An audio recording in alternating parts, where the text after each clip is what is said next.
بچیا په دماو په قلار او په خپل وخت به منځ کوي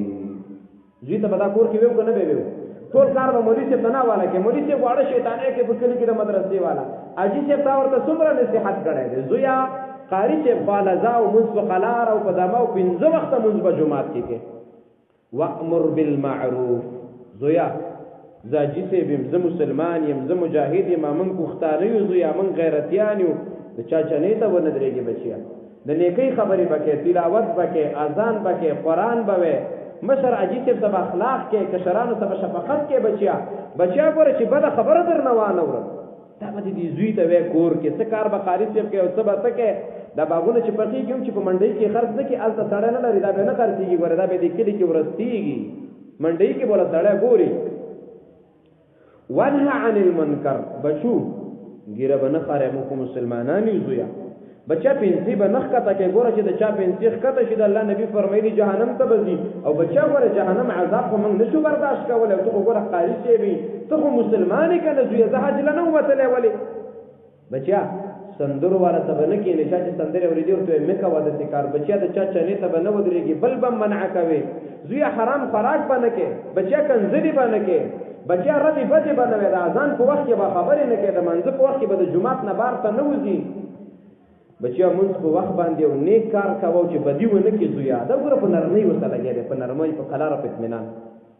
واصبر علی ما اصابک بچیا زندگی کې کله خوشحالي او کله خفګان وي کله خوشحالي نعمتونه وي او کله شر راځي زویا که چېرته غریب شولې نو د غریبۍ د لاسه کافر نشي زویا که غریب شولې د چا نه سولر پټ نه کړي زویا چې که غریب شولې د غریبۍ د وجې نه حرامو ته لاس وانه شي بچیا که مریض شولې شرعي علاج هم کوه د رب العالمین نه دعاګانې هم غواړه بچیا که باران وکړه نو مصیبت نو بیا هم باران برداشت کوو مونځ وکړه بیا راځه بچیا که استاد قاریږي او لخته وایي نو بیا هم صبر کوه په دې باندې بچیا په مشکلاتو به صبر کې صبر ګورې او دا ولې ان ذلک من عزم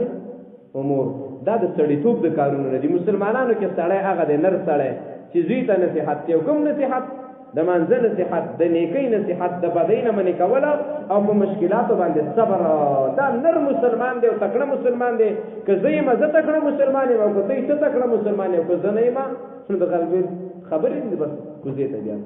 نو څنګه خوښه د ورونو مشرانو خصوصا او ځوانانو چې تاسو ورېرونه او خورینه لرئ خپلو کشرانو ته به د دین نصیحت کوو که نه به یې کوو به انشاءالله الله دې تاسو له توفیق درکړي داسې بچي وروزئ چې ګیزې کې معلومېږي دلته چې تاسو پسې ګرځئ او ګیزې کېږي چې اذان کېږي د پلان کې خان زوی دی چې فارغېږي د پلان کې خان زوی دی